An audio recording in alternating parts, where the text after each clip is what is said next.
Today I want to talk about Putin in Beijing. So he came to Beijing Tuesday evening. He had a full day yesterday, and then he left last night. And as you can see, President Putin and President Xi are very good friends. They went to a conference hall where they unveiled a photo of the two being very close. This is President Putin's 25th visit to China. And in November, he's coming back to Shenzhen to attend APEC, and that'll be his 26th. He's a very good friend of China's, and the two are very close.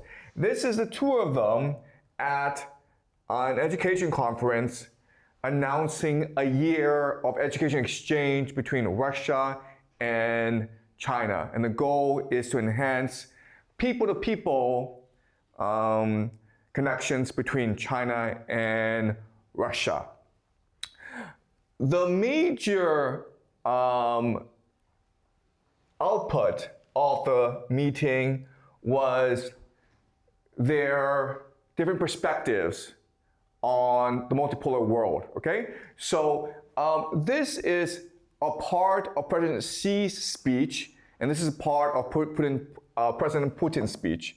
And this is actually AI translation, so the translation is very bad. But I will point out certain things, okay? So both are committed to a multipolar world.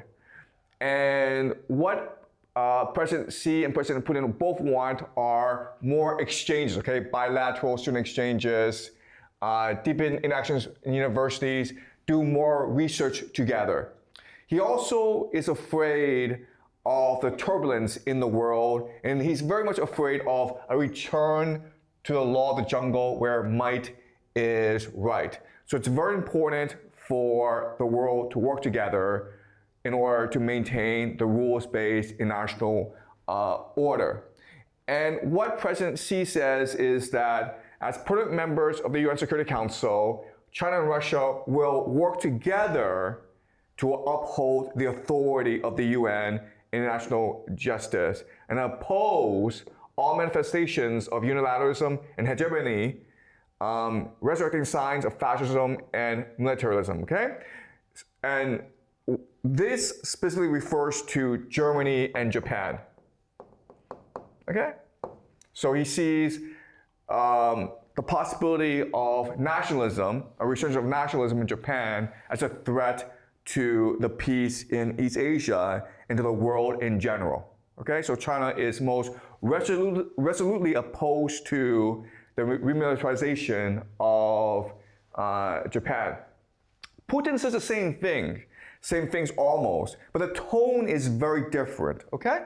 So first of all, Putin is actually more specific than President Xi about areas of cooperation, okay? So for example, the 10th Russia-China Summer Games, and also cooperation between different media outlets. And he also talks about how it's important to maintain independent and autonomous foreign policies, at the same time work together to stabilize the global stage. Working together for peace and universal prosperity, this is the logic behind Moscow and Beijing's joint defense of international law and the provisions of the UN Charter in their entirety, comprehensive and interrelationship, okay?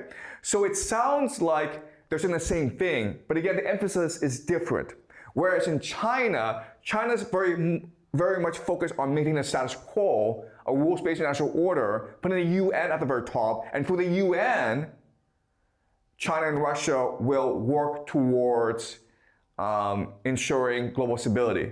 For President Putin, what's important is that China and Russia take the lead in leading the multipolar world. Okay, so these are two very different conceptions of how the world should be run. Where the Chinese system is, let's just maintain the way things are and we'll play a supportive role. Whereas Putin is like, no, Russia and China should be the leaders of this new multipolar world. China can be the leader and will be a junior partner, but we need to take the initiative in promoting global stability. Okay?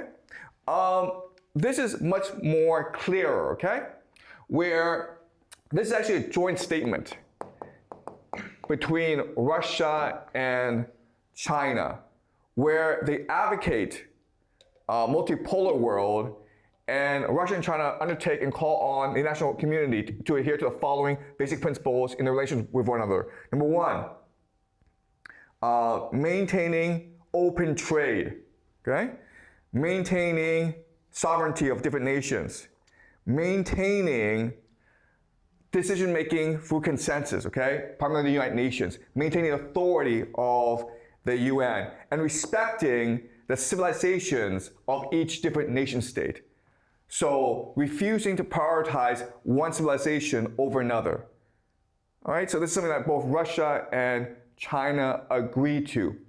Now, this is actually a much better translation of President Xi's words about the multipolar world, okay?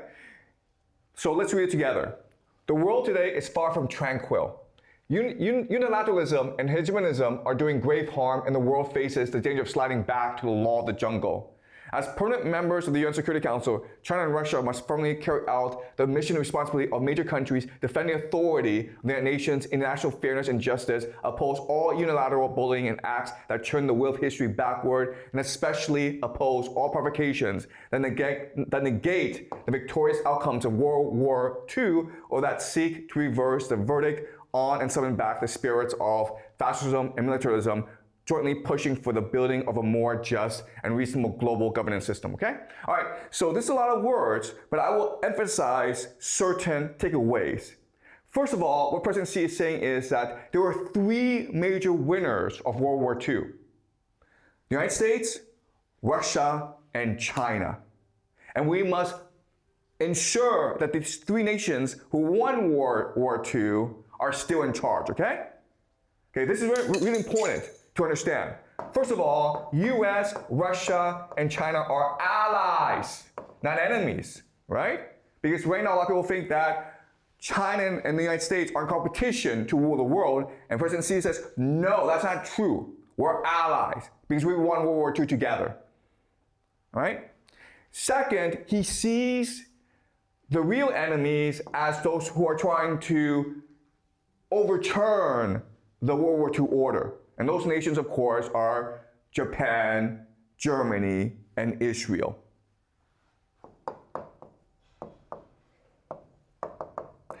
And the last thing he will point out is that all unilateralism and hegemonism are bad, okay? If you act by yourself and you declare war against other nations, that's bad. So obviously, the United States attacking Venezuela is bad.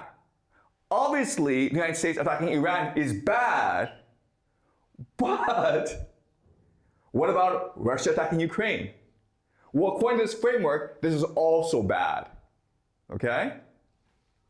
According to this logic of what he said specifically, this is also bad. So it seems as though China and Russia are best friends and they will unify against the United States together. But this statement reveals that actually things aren't as simple as they seem, all right? Also, what's important for us to understand is that, yes, there are many areas where China and Russia can work together, but the cooperation is not going as smoothly as one would imagine, okay? So let's look at some examples. First of all, the economic cooperation between China and the United States, it is booming. What's happening is that China needs a lot of energy and resources from Russia.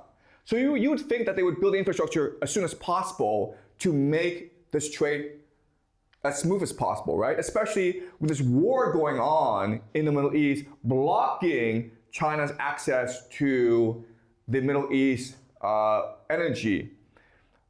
But, and the main pillar of this cooperation is something called the Power Siberia 2, okay? As you can see, it extends all the way from the north of Russia to Shanghai. It's a huge project. And everyone has assumed that at this meeting, the first thing that they would accomplish is signing an MOU, an agreement, to build this pipeline. And they have not done so. And a lot of it is because China does not want to become too dependent on Russia. Because obviously if you build this pipeline, then you must buy a lot of energy from Russia. But they want to still negotiate over the price as well as the volume, okay? So that's one area. Second area is Iran. As you can see, the Russians are absolutely supportive of the Iranians, right? So what Vladimir Putin says is, this absolute unprovoked aggression of US bombing against Iran has no basis and no justification whatsoever. For our part, we are making our efforts to assist the Iranian people.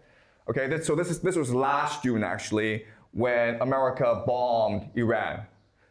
The Chinese, on the other hand, are much more nuanced and much more diplomatic. So President Xi says, Israel's military operation against Iran has caused a sudden escalation of tensions in the Middle East. Military conflicts are not the solution of problems, okay?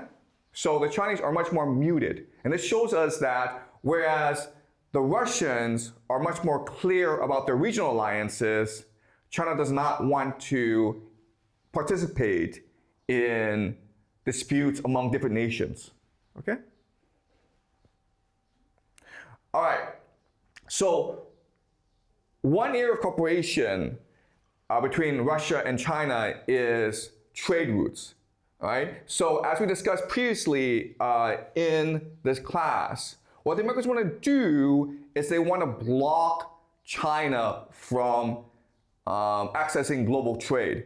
And they can do that by closing off the Strait of Malacca, okay? And there's something called the Malacca dilemma for China, where if the Americans were to close off the Strait of Malacca, Chinese trade would collapse. So the solution is for China to build another route to the north, called the Northern Sea Route of Russia, okay? But the problem with this is that now you're completely dependent on the Russians because you're going through Russian territory, okay? So it's not an advantage of China to say, you know what, screw you, America, we're gonna work with the Russians. They're actually better off balancing Russia and China.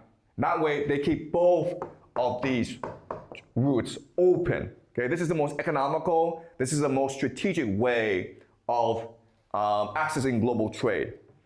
Okay, but the further you look, there are certain tension points in the relationship between Russia and China.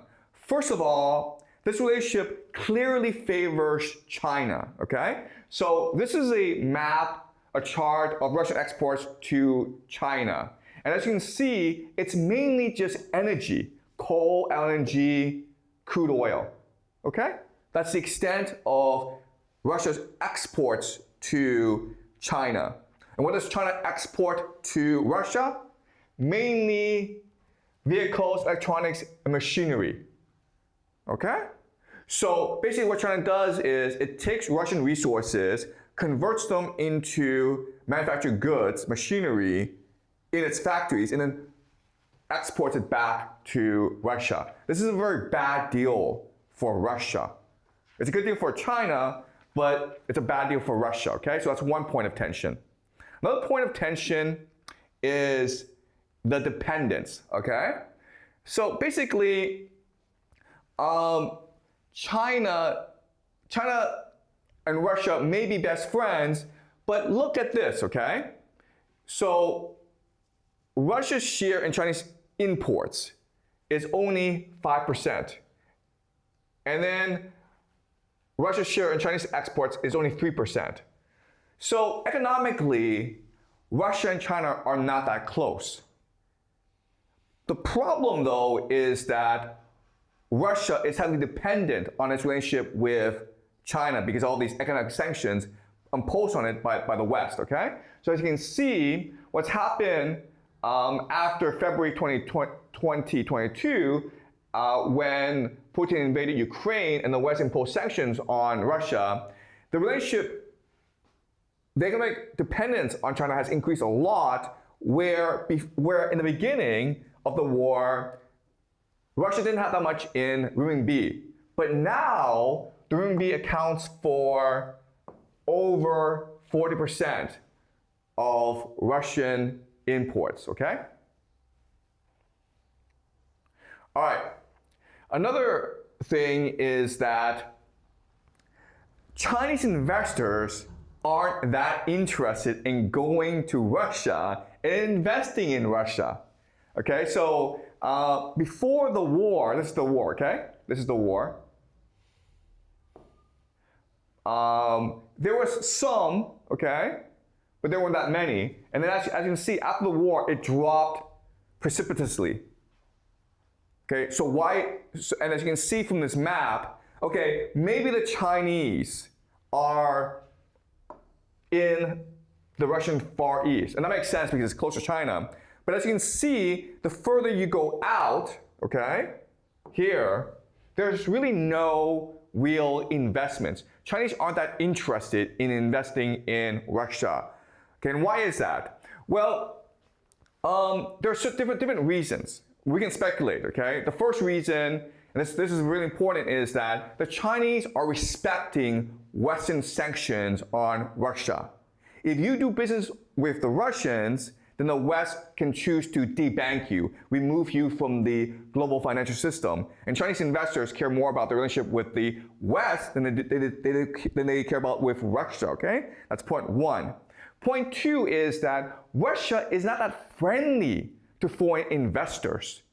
Russia is very much a closed system, and it's very hard to do business in Russia. If you're in the United States and you put your money in the United States, you know you'll be protected legally and contractually. If the person screws you over, you can go sue the person in a court of law, and you can probably win the case. Whereas in Russia, well, if you get screwed over, too bad, okay? Russia is still very much a mafia system. Then the third reason, and this is actually something that is really problematic, is that Chinese are much more interested in USD than they are in the ruble, okay? They're much more interested in accumulating US dollars than they are in ruble. And this is the central dilemma of the Russia-China relationship, where yes, you can get Chinese to go visit Russia, you can announce a lot of cooperation, but at the end of the day, Chinese investors want USD and not ruble, okay? Here's another chart where, yes, okay, as you can see, more and more Chinese are going to Russia, okay? All right, so right now you have about 50,000 Chinese studying in Russia. But this does not compare at all to the Americans, where they are, when Chinese have enough money to go study in America, starting in 2008, you can see a huge boom, okay? Right? There's maybe 60,000 Chinese who are learning Russian in China. Well, everyone else is learning English. Okay? So at the end of the day, Chinese people are much more interested in the West than they are in Russia. So in other words, the relationship between Russia and China seems to be top-down, where it's mandated from the government. But the relationship between the United States and China seems to be bottom-up, where people are choosing to work with the Americans. And so this is not really an equal relationship.